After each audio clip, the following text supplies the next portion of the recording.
ಎಲ್ರಿಗೂ ನಮಸ್ಕಾರ. ನೀವು ನೋಡ್ತಾ ಇದ್ದೀರಾ ಸುದ್ದಿ ಸಮಯ ನ್ಯೂಸ್ ಚಾನಲ್. ಇದು ಲೋಕಲ್ ಎಕ್ಸ್ಪ್ರೆಸ್. ನಾನು ಮಹರುದ್ರಾ ಕುಳಿಗೆ ಮತ್ತೆ ಹೊಸ ಸುದ್ದಿಗಳನ್ನು ತೆಗೆದುಕೊಂಡು ನಾವು ನಿಮ್ಮ ಮುಂದೆ ಬರ್ತಾ ಇದ್ದೀವಿ. ಈ ದಿನದ ಪ್ರಮುಖ ಹೆಡ್ಲೈನ್ಸ್ಗಳನ್ನು ನೋಡ್ಕೊಂಡು ಬರೋಣ. ರಾಜ್ಯಪಾಲರು ಪ್ರಾಸಿಕ್ಯೂಷನ್ಗೆ ನೀಡಿರುವ ಅನುಮತಿಯನ್ನು ಹಿಂಪಡೆಯುವಂತೆ ಗೊಂಡಪರ ಸಂಘಟನೆಗಳ ವತಿಯಿಂದ ರಾಷ್ಟ್ರಪತಿಗಳಿಗೆ ಮನವಿ. ರಾಜ್ಯಪಾಲರು ಕೇಂದ್ರದ ಅಣತಿಯಂತೆ ಕಾರ್ಯನಿರ್ವಹಿಸ್ತಾ ಇದ್ದಾರೆ. ಸಂತೋಷ್ ಜೋಳದಾಪ್ಗೆ. ಬೀದರ್ ನಗರದ ಗುಮ್ಮೆ ಕಾಲೋನಿಯಲ್ಲಿ ರಾಧಾಕೃಷ್ಣ ಮಹಿಳಾ ಕೋಲಾಟ ಸಂಘದ ವತಿಯಿಂದ ಶ್ರೀಕೃಷ್ಣ ಜನ್ಮಾಷ್ಟಮಿ ಆಚರಣೆ. ಜನ್ಮಾಷ್ಟಮಿ ಪ್ರಯುಕ್ತ ಮಹಿಳೆಯರಿಂದ ಜರುಗಿದ ಆಕರ್ಷಕ ಕೋಲಾಟ. ಕೃಷ್ಣನ ಭಾವಚಿತ್ರಕ್ಕೆ ಪೂಜೆ ಸಲ್ಲಿಸಿದ ತಾಯಂದಿರು. ಬೆಂಗಳೂರಿನಲ್ಲಿ ಜರುಗಿದ ರಾಜ್ಯಪಾಲ ಹಟಾವ್ ಕರ್ನಾಟಕ ಬಚಾವ್ ಹೋರಾಟ. ಫ್ರೀಡಂ ಪಾರ್ಕ್ನಲ್ಲಿ ಜರುಗಿದ ಪ್ರತಿಭಟನೆಯಲ್ಲಿ ಬೀದರ್ ಮುಖಂಡರು ಭಾಗಿ. ಅಮೃತರಾವ್ ಚಿಂಕೋಡೆ ಮತ್ತು ರಾಯಣ್ಣ ಯುವ ಗರ್ಜನೆ ಕಾರ್ಯಕರ್ತರಿಂದ ಜಯಘೋಷ. ಜಿಲ್ಲಾಧಿಕಾರಿಗಳ ಕಚೇರಿ ಸಭಾಂಗಣದಲ್ಲಿ ಕರೆದ ಕಲ್ಯಾಣ ಕರ್ನಾಟಕದ ಜಿಲ್ಲಾ ಸಲಹಾ ಸಮಿತಿಯ ಸಭೆ. ಕಾಮಗಾರಿಗಳನ್ನು ವೇಗವಾಗಿ ಮುಗಿಸಿ ಅದರ ಕ್ವಾಲಿಟಿ ಮತ್ತು ಕ್ವಾಂಟಿಟಿ ಸರಿಯಾಗಿರುವಂತೆ ನೋಡಿಕೊಳ್ಳಿ. ಸಚಿವ ಈಶ್ವರ್ ಖಂಡ್ರೆ ಅಧಿಕಾರಿಗಳಿಗೆ ತಾಕೀತು. ಇಂದಿನ ವಾರ್ತೆಗಳ ಒಂದು ವಿವರಗಳನ್ನು ನೋಡ್ಕೊಂಡು ಬರೋಣ. ಮುಡಾ ಹಗರಣಕ್ಕೆ ಸಂಬಂಧಿಸಿದಂತೆ ಮುಖ್ಯಮಂತ್ರಿ ಸಿದ್ದರಾಮಯ್ಯ ವಿರುದ್ಧ ಪ್ರಾಸಿಕ್ಯೂಷನ್ಗೆ ಅನುಮತಿಯನ್ನು ನೀಡಿರುವಂತಹ ರಾಜ್ಯಪಾಲರನ್ನ ಈ ಒಂದು ರಾಜ್ಯದಿಂದ ವಾಪಸ್ ಕಳುಹಿಸಬೇಕು ಮತ್ತು ಅನುಮತಿಯನ್ನು ರಾಜ್ಯಪಾಲರು ವಾಪಸ್ ಪಡೆಯಬೇಕೆಂದು ಆಗ್ರಹಿಸಿ ಜಿಲ್ಲೆಯ ಗೊಂಡ ಕುರುಬಪರ ಒಂದು ಸಂಘಟನೆಗಳ ವತಿಯಿಂದ ಕಾರ್ಯಕರ್ತರು ನಗರದಲ್ಲಿ ಪ್ರತಿಭಟನಾ ಮೆರವಣಿಗೆಯನ್ನು ನಡೆಸಿದರು. ನಗರದ ಬೊಮ್ಮಗೊಂಡೇಶ್ವರ ವೃತ್ತದ ಬಳಿ ಸೇರಿರುವಂಥ ಕಾರ್ಯಕರ್ತರು ಅಲ್ಲಿಂದ ಜಿಲ್ಲಾ ಗೊಂಡ ವಿದ್ಯಾರ್ಥಿ ಸಂಘದ ನೇತೃತ್ವದಲ್ಲಿ ಬಸವೇಶ್ವರ ವೃತ್ತ, ಡಾಕ್ಟರ್ BR ಅಂಬೇಡ್ಕರ್ ಅವರ ವೃತ್ತ, ಶಿವಾಜಿ ವೃತ್ತದ ಮಾರ್ಗವಾಗಿ ಮೆರವಣಿಗೆಯಲ್ಲಿ ಜಿಲ್ಲಾಧಿಕಾರಿಗಳ ಒಂದು ಕಚೇರಿಗೆ ಬಂದರು. ರಾಷ್ಟ್ರಪತಿಗೆ ಬರೆದ ಮನವಿ ಪತ್ರವನ್ನು ಜಿಲ್ಲಾ ಗೊಂಡ ವಿದ್ಯಾರ್ಥಿ ಸಂಘದ ವತಿಯಿಂದ ಆ ಒಂದು ಸಂಘದ ಅಧ್ಯಕ್ಷರಾಗಿರುವಂತಹ ಸಂತೋಷ್ ಜೋಳದಾಪ್ಕೆ ಅವರು ಹೆಚ್ಚುವರಿ ಜಿಲ್ಲಾಧಿಕಾರಿ ಶಿವಕುಮಾರ್ ಶೀಲ್ವಂತ್ ಅವರಿಗೆ ಮನವಿ ಪತ್ರವನ್ನು ಸಲ್ಲಿಸಿದರು. ಮೂಡಾ ಹಗರಣಕ್ಕೆ ಸಂಬಂಧಿಸಿದಂತೆ ಸಿಎಂ ಸಿದ್ದರಾಮಯ್ಯನವರ ವಿರುದ್ಧ ಪ್ರಾಸಿಕ್ಯೂಷನ್ಗೆ ಅನುಮತಿ ನೀಡಿರುವಂತಹ ರಾಜ್ಯಪಾಲ ಥಾವರ್ ಚಂದ್ ಗೆಹ್ಲೋಟ್ ಅವರ ಒಂದು ಕ್ರಮ ಸಂವಿಧಾನದ ವಿರೋಧಿಯಾಗಿದೆ, ಅಂದರೆ ಸಂವಿಧಾನ ಬಾಹಿರವಾಗಿದೆ ಎನ್ನುವಂಥ ಮಾತನ್ನು ಕೂಡ ಅವರು ಹೇಳಿದರು. ಕೇಂದ್ರ ಸರ್ಕಾರ ಅಧಿಕಾರ ದುರುಪಯೋಗಪಡಿಸಿಕೊಂಡು ಕರ್ನಾಟಕ ಸರ್ಕಾರವನ್ನು ಬೀಳಿಸುವಂತಹ ಕುತಂತ್ರ ನಿರಂತರವಾಗಿ ನಡೆಸ್ತಾನೇ ಇದೆ. ಸಿದ್ದರಾಮಯ್ಯ ಅವರ ನೇತೃತ್ವದ ಒಂದು ಉತ್ತಮ ಆಡಳಿತ ಸರ್ಕಾರ ಕರ್ನಾಟಕದಲ್ಲಿ ಉತ್ತಮ ಆಡಳಿತ ನೀಡ್ತಾ ಇದೆ. ಕಾರಣ ಸರ್ಕಾರದ ವಿರುದ್ಧ ದ್ವೇಷದ ರಾಜಕಾರಣ ಮಾಡಲಾಗ್ತಾ ಇದೆ ಎಂದು ಸಂತೋಷ್ ಆರೋಪ ಮಾಡಿದರು. ಸಾಂವಿಧಾನಿಕ ಹುದ್ದೆಯಲ್ಲಿ ಇರುವಂಥ ರಾಜ್ಯಪಾಲರು ಕೇಂದ್ರದ ಅಣತಿಯಂತೆ ಕಾರ್ಯನಿರ್ವಹಿಸ್ತಾ ಇದ್ದಾರೆ. ಮುಖ್ಯಮಂತ್ರಿ ವಿರುದ್ಧ ಪ್ರಾಸಿಕ್ಯೂಷನ್ಗೆ ಅನುಮತಿ ಕೊಟ್ಟಿರುವಂಥದ್ದು ರಾಜಕೀಯ ಪ್ರೇರಿತವಾಗಿದೆ. ರಾಷ್ಟ್ರಪತಿ ಅವರು ಕೂಡಲೇ ಮುಖ್ಯಮಂತ್ರಿ ವಿರುದ್ಧ ಪ್ರಾಸಿಕ್ಯೂಷನ್ಗೆ ನೀಡಿರುವಂತಹ ಅನುಮತಿಯನ್ನು ಹಿಂಪಡೆಯಲು ರಾಜ್ಯಪಾಲರಿಗೆ ಸೂಚಿಸಬೇಕು ಎಂದು ಸಂತೋಷ್ ಮನವಿ ಮಾಡಿದರು. ಕರ್ನಾಟಕ ಕುರಿ ಮತ್ತು ಉಣ್ಣೆ ಅಭಿವೃದ್ಧಿ ನಿಗಮದ ಮಾಜಿ ಅಧ್ಯಕ್ಷರಾಗಿರುವಂತಹ ಪಂಡಿತರಾವ್ ಚಿದ್ರಿ, ಮುಖಂಡರಾಗಿರುವಂತಹ ಮಾಳಪ್ಪ ಅಡ್ಸಾರೆ ಅವರು ಕೂಡ ಮಾತನಾಡ್ತಾರೆ. ಚಂದ್ರಕಾಂತ್ ಮೇತ್ರೆ, ನರ್ಸಿಂಗ್ ಚಂದಾಪುರೆ, ಭೀಮ್ಸಿಂಗ್ ಮಲ್ಕಾಪುರ್, MS ಕಟಗಿ, ರಘುನಾಥ್ ಭೋರೆ, ಬಾಬುರಾವ್ ಸಂಗುಳ್ಗಿ, ರಮೇಶ್ ಜನವಾಡ, ವಿಠಲ್ ರಾಜಗಿರ, ಹನುಮಂತ್ ಪಂಚಭಾಯಿ, ನಾಗೇಶ್ ಜಾನಕನೂರ್, ಪಂಡಿತ್ ಬಾವ್ಗಿ, ಅನಿಲ್ ಹೂಗೇರಿ, ಸಂಗಮೇಶ್ ಎಣ್ಕುರೆ, ಸುನಿಲ್ ಚಿಲ್ಲರ್ಗಿ, ಘಾಳೆಪ್ಪ ಅಂತಿ, ಮಲ್ಲಿಕಾರ್ಜುನ್ ಸೊಂಡೆ, ದೇವೇಂದ್ರ ಗೋಡಂಪಳ್ಳಿ, ಶ್ರೀನಾಥ್ ಬಾಜೋಳ್ಗ, ವೈಜಿನಾಥ್ ವಡ್ಡೆ ಸೇರಿದಂತೆ ಮೊದಲಾದವರು ಈ ಒಂದು ಪ್ರತಿಭಟನೆಯಲ್ಲಿ ಪಾಲ್ಗೊಂಡಿದ್ದರು.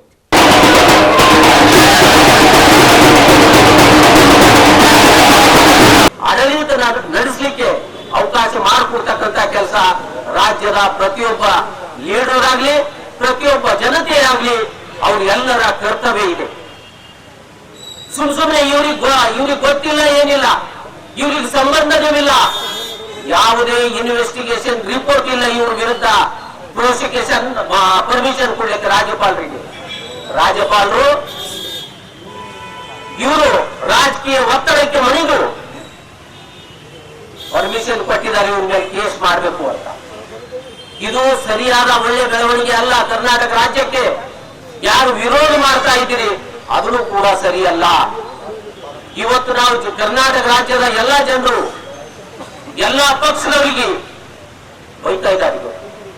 ಎಲ್ಲ ಜನರ ಬಲ್ಲಿ ಏನಿದೆ, ಇಂಥ ಒಳ್ಳೆ ಲೀಡರ್ಗೆ ನೀವು ಖಿಲಾಫ್ ಮಾಡ್ತೀರಿ, ಇಂಥ ಒಳ್ಳೆ ಲೀಡರ್ಗೆ ಕೂಡ ನೀವು ಮಸಿ ಬಳಸ್ತಕ್ಕಂಥ ಕೆಲಸವನ್ನು ಮಾಡ್ತಾ ಇದ್ದೀರಿ. ಇದು ಸರಿಯಾದ ಕೆಲಸ ಅಲ್ಲ ಅನ್ನತಕ್ಕಂಥ ಭಾವನೆಯನ್ನ ಕರ್ನಾಟಕ ರಾಜ್ಯದ ಎಲ್ಲ ವರ್ಗದ ಜನರಲ್ಲೇ ಬರ್ತಾ ಇದೆ. ಇವತ್ತು ಇಡೀ ರಾಜ್ಯದಲ್ಲಿ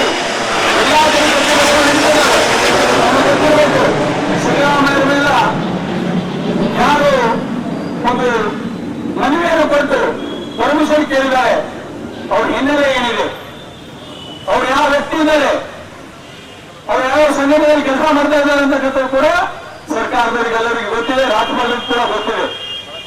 ಮಾನ್ಯ ರಾಜ್ಯಪಾಲರೇ, ನಿಮ್ಮ ಟೇಬಲ್ ಮೇಲೆ 2 ವರ್ಷದಿಂದ 3 ವರ್ಷದಿಂದ ಎಷ್ಟು ಫೈಲ್ಗಳು ಇಂಥ ಪರ್ಮಿಷನ್ ಕೇಳಿ ಪೆಂಡಿಂಗ್ ಇದಾವ.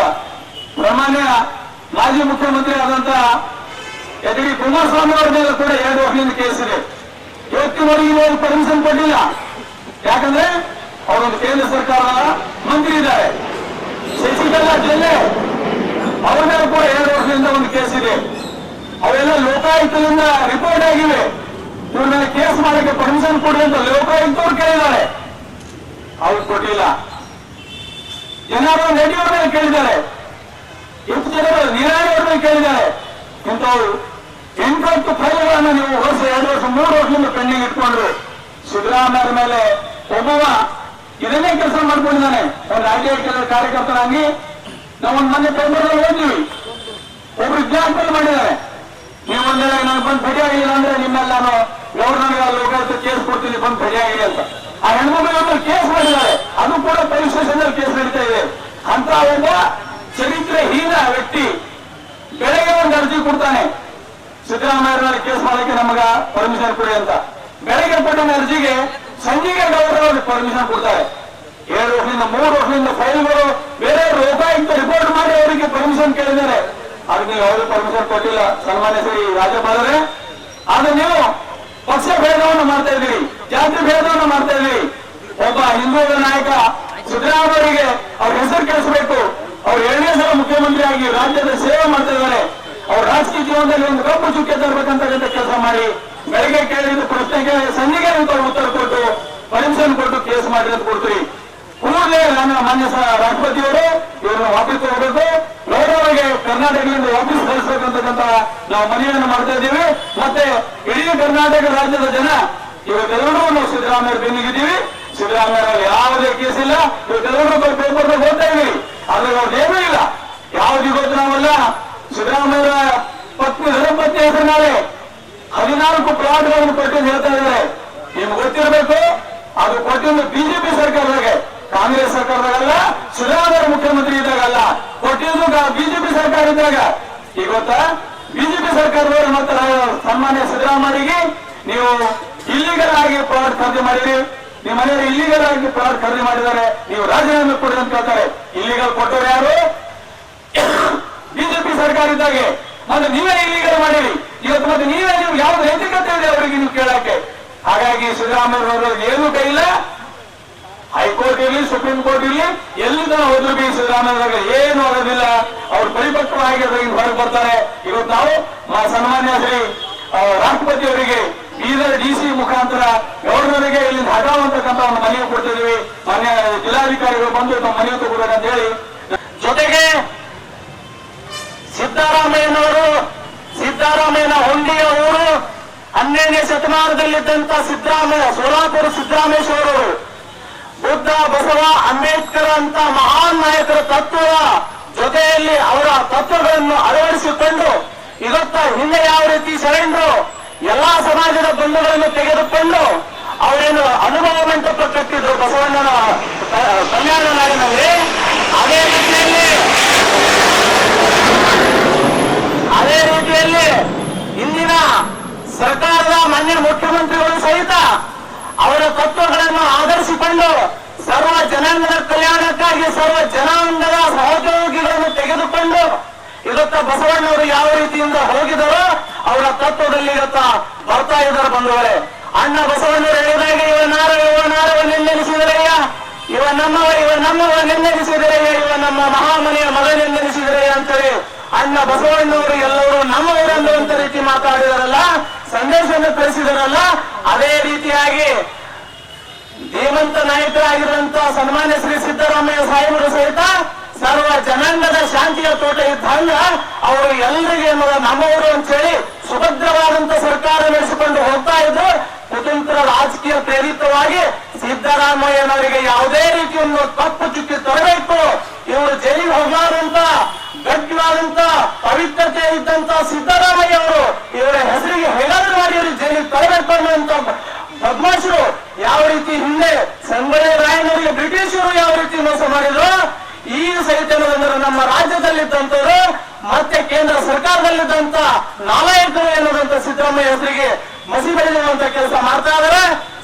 ನಮ್ಮ ಸಮಾಜವನ್ನು ಇದು ಸಹಿಸಿಕೊಳ್ಳಲ್ಲ. ಮುಂದಿನ ಬರುವಂತ ದಿನದೊಳಗಾಗಿ ಈ ಏನು ಸಿದ್ದರಾಮಯ್ಯ ಹೆಸರಿಗೆ ಕಪ್ಪಿ ಚುಕ್ಕಿ ತರುವಂತ ನಮ್ಮ ರಾಜ್ಯಪಾಲರು ನಡ್ಕೊಂಡ್ರ ಅವರ ಘನತೆ ಗೌರವವನ್ನು ಕಾಪಾಡಿಕೊಳ್ಬೇಕು. ಅದಕ್ಕೆ ಎಷ್ಟು ದೊಡ್ಡ ಸ್ಥಾನ ಇದೆ, ಆ ಸ್ಥಾನವನ್ನು ಅಲಂಕರಿಸಬೇಕಾದ್ರೆ ಒಬ್ಬ ಒಳ್ಳೆ ವ್ಯಕ್ತಿಗೆ. ಆದ್ರೆ ಇವರು ಒಂದು ರಾಜಕೀಯ ಪ್ರೇರಿತವಾಗಿ ಕೈಗೊಂಡೆಯಾಗಿ ಇವತ್ತು ಸಿದ್ದರಾಮಯ್ಯ ಸಾಹೇಬರಿಗೆ ಅವರ ನಡತೆಗೆ ಭಂಗ ತರುವಂತ ಕೆಲಸ ಮಾಡ್ತಾ ಇದ್ದಾರೆ. ಇದನ್ನು ಯುವತರುಣ ಶಕ್ತಿಗಳು ಬಂಧುಗಳು ಇದು ಸಹಿಸಿಕೊಳ್ಳಲ್ಲ. ಇನ್ನ ಹಂತ ಹಂತವಾಗಿ ಹೋರಾಟ ನಡೆಸುವ ಬಂಧುಗಳೇ, ಹಾಗಾಗಿ ನಮ್ಮ ಜಿಲ್ಲಾ ಗೋಲ್ಡ್ ವಿದ್ಯಾರ್ಥಿ ಸಂಘದ ವತಿಯಿಂದ ಇದು ಒಂದು ಸಾಮಾನ್ಯವಾಗಿ ಇದೊಂದು ಹೋರಾಟ ಅಂತ ತಿಳ್ಕೊಬೇಕು. ಮುಂದೆ ಬರುವಂತ ದಿನದಲ್ಲಿ ವಿವಿಧ ಸಂಘಟನೆಗಳಿಂದ ಮತ್ತಷ್ಟು ಉಗ್ರ ಹೋರಾಟ ಜಿಲ್ಲಾದ್ಯಂತ ನಡೀತದೆ ಅಂತ ಹೇಳ್ತಾರೆ. ಈ ಸಂದರ್ಭದಲ್ಲಿ ಹೇಳ್ತಾ ನನಗೆ ಈ ಹೋರಾಟಕ್ಕೆ ಮಹಿಳೆಯರಾಗ್ಲಿ ಎಲ್ಲ ಮುಖಂಡರಾಗ್ಲಿ ನವತರುಣ ಶಕ್ತಿಯ ಬಂಧುಗಳು ನನ್ನ ಸ್ನೇಹಿತ ಬಂಧುಗಳು ಎಲ್ಲ ಈ ಹೋರಾಟಕ್ಕೆ ಬೆಂಬಲಿಸಿದರೋ ಅವರಿಗೆ ಈ ಸಂದರ್ಭದಲ್ಲಿ ಸ್ವಾಗತ ಕೊಡ್ತಾ, ಜೊತೆಗೆ ಈ ಮನವಿ ಪತ್ರವನ್ನು ಓದಿ ಸಾಹೇಬರನ್ನು ಕೊಡ್ತೀವಿ. ನಗರದ ಗುಮ್ಮೆ ಕಾಲೋನಿಯಲ್ಲಿ ರಾಧಾಕೃಷ್ಣ ಮಹಿಳಾ ಕೋಲಾಟ ಸಂಘದ ವತಿಯಿಂದ ಶ್ರೀಕೃಷ್ಣ ಜನ್ಮಾಷ್ಟಮಿ ಕಾರ್ಯಕ್ರಮ ಜರುಗಿತು. ಬೆಳಿಗ್ಗೆ ಸಂಘದ ಪದಾಧಿಕಾರಿಗಳು ಶ್ರೀಕೃಷ್ಣನ ಭಾವಚಿತ್ರಕ್ಕೆ ಪೂಜೆಯನ್ನು ಸಲ್ಲಿಸಿದ್ರು. ಜನಪದ ಗೀತೆಗಳನ್ನು ಹಾಡುವ ಮೂಲಕ ಜನ್ಮಾಷ್ಟಮಿಯನ್ನು ಆಚರಣೆ ಮಾಡಿದ್ರು. ಶ್ರೀಕೃಷ್ಣ ಜನ್ಮಾಷ್ಟಮಿ ನಿಮಿತ್ತವಾಗಿ ಕೃಷ್ಣನಿಗೆ ಪ್ರಿಯವಾಗಿರುವಂಥ ಕೋಲಾಟವನ್ನು ಸಂಘದ ಸದಸ್ಯರು ಉತ್ತಮವಾಗಿ ನಡೆಸಿಕೊಟ್ರು. ಈ ಸಂದರ್ಭದಲ್ಲಿ ರಾಧಾಕೃಷ್ಣ ಕೋಲಾಟ ಸಂಘದ ಅಧ್ಯಕ್ಷೆ ಶ್ರೀಮತಿ ಗೀತಾ ಪಾಟೀಲ್ ಕೂಡ ಈ ಸಂದರ್ಭದಲ್ಲಿ ಹಾಜರಿದ್ದರು.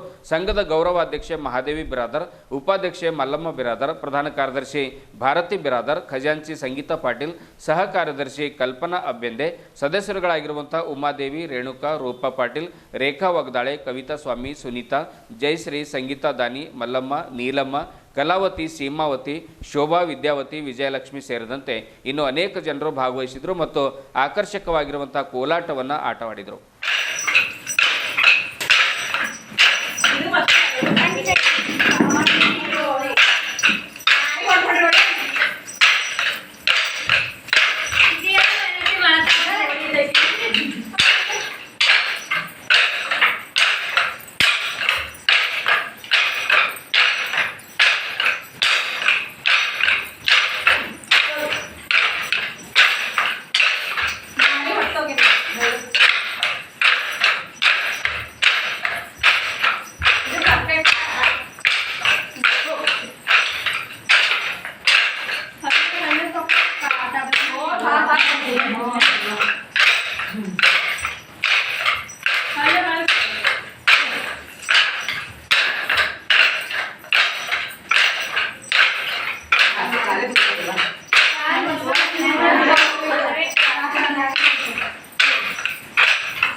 ನಿನ್ನೆಯಷ್ಟೇ 10 ಜನ ಮಠಾಧೀಶರು ಸಿಎಂ ಸಿದ್ದರಾಮಯ್ಯನವರಿಗೆ ನೈತಿಕ ಬೆಂಬಲವನ್ನು ಸೂಚಿಸಿ ಧೈರ್ಯ ತುಂಬಿದ್ರು. ಅಂದರೆ ಅವರನ್ನು ಭೇಟಿಯಾಗಿ ಧೈರ್ಯ ತುಂಬಿದ್ರು. ಇದೀಗ ರಾಜ್ಯದಾದ್ಯಂತ ಗೊಂಡ ಕುರುಬ ಸಮಾಜ ಹಾಗೂ ಇನ್ನಿತರ ಸಂಘ ಸಂಸ್ಥೆಗಳ ಪ್ರಮುಖರು, ಕಾರ್ಯಕರ್ತರು ಹೋರಾಟದ ಮುಖಾಂತರವಾಗಿ ಸಿಎಂ ಅವರಿಗೆ ನಿಮ್ಮೊಂದಿಗೆ ನಾವಿದ್ದೇವೆ ಎನ್ನುವಂಥ ರೀತಿಯಲ್ಲಿ ಹೋರಾಟವನ್ನು ನಿರಂತರವಾಗಿ ನಡ್ಕೊಂಡು ಬರ್ತಾ ಇದ್ದಾರೆ. ರಾಜ್ಯಪಾಲ ಹಟಾವೋ, ಕರ್ನಾಟಕ ಬಚಾವೋ ಎಂದು ಕೂಗುತ್ತಾ ಬೆಂಗಳೂರಿನ ಫ್ರೀಡಂ ಪಾರ್ಕ್ನಲ್ಲಿ ರಾಜ್ಯಪಾಲರ ವಿರುದ್ಧ ನಡೆದ ಪ್ರತಿಭಟನೆಯಲ್ಲಿ ಬೀದರ್ನ ಹಿರಿಯ ಹೋರಾಟಗಾರರು ಹಾಗೂ ಗ್ಯಾರಂಟಿ ಯೋಜನೆಗಳ ಅನುಷ್ಠಾನ ಪ್ರಾಧಿಕಾರದ ಅಧ್ಯಕ್ಷರಾಗಿರುವಂತಹ ಅಮೃತರಾವ್ ಚಿಂಪೋಡೆ ಹಾಗೂ ರಾಯಣ್ಣ ಯುವ ಗರ್ಜನೆ ಸಂಘಟನೆಯ ಅಧ್ಯಕ್ಷರಾಗಿರುವಂತಹ ಲೋಕೇಶ್ ಮರ್ಜಾಪುರ್ ಸೇರಿದಂತೆ ಹಲವು ಪದಾಧಿಕಾರಿಗಳು ಈ ಒಂದು ಹೋರಾಟದಲ್ಲಿ ಪಾಲ್ಗೊಂಡಿದ್ದರು. ಇದೇ ವೇಳೆ ಕುಮಾರ್ ನಿಜಾಂಪುರ್, ರಾಜ್ ಟಗರು, ರಾಜ್ಕುಮಾರ್ ಚಿಟ್ಟವಾಡಿ, ಸಂಜೀವ್ ಕುಮಾರ್ ನಿಜಾಂಪುರ್, ನರಸಪ್ಪ ಯಾಕತ್ಪುರ್ ಸೇರಿದಂತೆ ಇನ್ನು ಅನೇಕ ಜನ ಒಂದು ರಾಯಣ್ಣ ಬ್ರಿಗೇಡ್ನ ಪ್ರಮುಖರು ಹಾಜರಿದ್ದರು.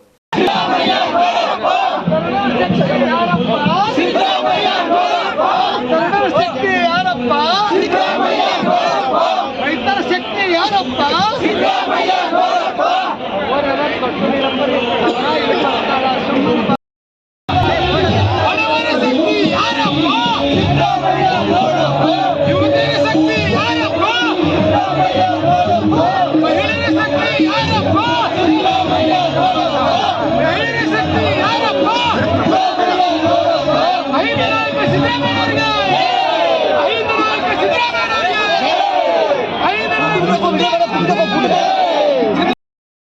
ಯಾರ ಬಾಯಿಗೆ ಲಕ್ಕವಾಗಿಲ್ಲ ಜೋರಾಗಿ ಸಿದ್ದರಾಮಯ್ಯ ಸಾಹೇಬರಿಗೆ, ಕರ್ನಾಟಕದ ಕಣ್ಮಣಿ ಸಿದ್ದರಾಮಯ್ಯರವರಿಗೆ, ಭಾರತ ಮಾತೆಗೆ, ಕನ್ನಡ ಮಾತೆಗೆ, ಸಂಗೊಳ್ಳಿ ರಾಯಣ್ಣಗೆ, ಕನಕದಾಸರಿಗೆ, ಮಲಾನ ಮಹಾರಾಜರಿಗೆ,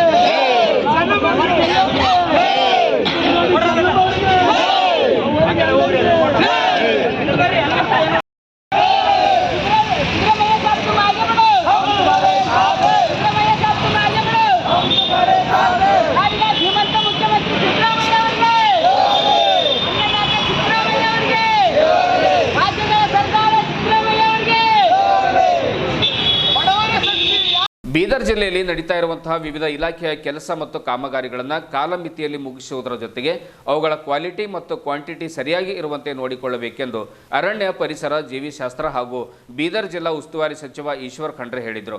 ಜಿಲ್ಲಾಧಿಕಾರಿಗಳ ಕಚೇರಿ ಸಭಾಂಗಣದಲ್ಲಿ ಕಲ್ಯಾಣ ಕರ್ನಾಟಕ ಪ್ರದೇಶ ಅಭಿವೃದ್ಧಿ ಮಂಡಳಿ ಯೋಜನೆ ಅಡಿಯಲ್ಲಿ 2024-25ನೇ ಸಾಲಿಗೆ ಮಂಜೂರಾಗಿರುವಂತಹ ಅನುದಾನಕ್ಕೆ ಕ್ರಿಯಾ ಯೋಜನೆ ತಯಾರಿಸಲು ಕರೆದಿರುವಂತಹ ಜಿಲ್ಲಾ ಸಲಹಾ ಸಮಿತಿಯ ಅಧ್ಯಕ್ಷತೆಯನ್ನು ವಹಿಸಿ ಅವರು ಮಾತನಾಡಿದರು.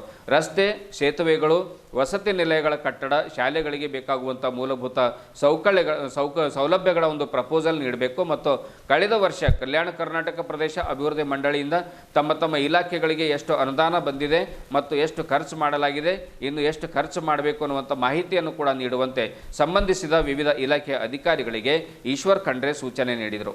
ಹಳೆಯ ಶಾಲಾ ಕಟ್ಟಡಗಳನ್ನು ಡೆಮಾಲಿಷ್ ಮಾಡಿ ಅವಶ್ಯಕತೆ ಇರುವಲ್ಲಿ ಹೊಸ ಕೊಠಡಿಗಳು ಹಾಗೂ ಜಮೀನು ಬೇಕಾದಲ್ಲಿ ಪ್ರಪೋಸಲ್ ಸಲ್ಲಿಸಿ ಎಂದು ಶಾಲಾ ಶಿಕ್ಷಣ ಇಲಾಖೆಯ ಉಪನಿರ್ದೇಶಕರಿಗೆ ಖಂಡ್ರೆ ಅವರು ಸೂಚನೆ ನೀಡಿದರು. ಬ್ರಿಮ್ಸ್ ಆಸ್ಪತ್ರೆಯ ಸುತ್ತಲೂ ಸ್ವಚ್ಛತೆ ಇರುವಂತೆ ನೋಡಿಕೊಳ್ಳಿ ಮತ್ತು ಅಲ್ಲಿ ಒಂದು ದೊಡ್ಡ ಹೈಮಾಸ್ ಲೈಟನ್ನು ಹಾಕಬೇಕು. ಆಸ್ಪತ್ರೆಗೆ ಬರುವಂಥ ರೋಗಿಗಳಿಗೆ ಚೆನ್ನಾಗಿ ನೋಡ್ಕೊಳ್ಬೇಕು. ಸಮಾಜ ಕಲ್ಯಾಣ ಇಲಾಖೆ, ಹಿಂದುಳಿದ ವರ್ಗಗಳ ಕಲ್ಯಾಣ ಇಲಾಖೆ, ಅಲ್ಪಸಂಖ್ಯಾತರ ಕಲ್ಯಾಣ ಇಲಾಖೆಯ ವಸತಿ ನಿಲಯಗಳಿಗೆ ಬೇಕಾಗುವಂತಹ ಮೂಲಭೂತ ಸೌಕರ್ಯಗಳ ಮಾಹಿತಿ ನೀಡುವಂತೆ ಸಂಬಂಧಿಸಿದ ಇಲಾಖೆಯ ಅಧಿಕಾರಿಗಳಿಗೆ ಸೂಚನೆ ನೀಡಿದರು. ಈ ಸಭೆಯಲ್ಲಿ ಪೌರಾಡಳಿತ ಮತ್ತು ಹಜ್ ಖಾತೆ ಸಚಿವರಾಗಿರುವಂತಹ ರಹೀಂ ಖಾನ್, ಬೀದರ್ ನಗರಸಭೆ ಅಧ್ಯಕ್ಷರಾದ ಮೊಹಮ್ಮದ್ ಗೌಸ್, ಜಿಲ್ಲಾಧಿಕಾರಿಗಳಾಗಿರುವಂತಹ ಶಿಲ್ಪಾ ಶರ್ಮಾ, ಜಿಲ್ಲಾ ಪಂಚಾಯತ್ ಮುಖ್ಯ ಕಾರ್ಯನಿರ್ವಾಹಕ ಅಧಿಕಾರಿಗಳಾಗಿರುವಂತಹ ಡಾಕ್ಟರ್ ಗಿರೀಶ್ ಬದೋಲೆ, ಜಿಲ್ಲಾ ಪೊಲೀಸ್ ವರಿಷ್ಠಾಧಿಕಾರಿಗಳಾಗಿರುವಂತಹ ಪ್ರದೀಪ್ ಗುಂಟಿ, ಅಪರ ಜಿಲ್ಲಾಧಿಕಾರಿ ಶಿವಕುಮಾರ್ ಶೀಲ್ವಂತ್, ಬೀದರ್ ಸಹಾಯಕ ಆಯುಕ್ತರಾದ ಲವೀಶ್ ಓರ್ಡಿಯಾ ಸೇರಿದಂತೆ ಜಿಲ್ಲಾ ಮಟ್ಟದ ವಿವಿಧ ಇಲಾಖೆಯ ಅಧಿಕಾರಿಗಳು ಉಪಸ್ಥಿತರಿದ್ದರು. ಇದುವರೆಗೂ ಸುದ್ದಿ ಕೊಟ್ಟಿರುವ ನಾನು ಮಹರ್ದಡ ಆಕಳಿಗೆ ಮತ್ತೆ ಮುಂದಿನ ವಾರ್ತೆಗಳೊಂದಿಗೆ ಭೇಟಿಯಾಗೋಣ. ವಂದನೆಗಳು.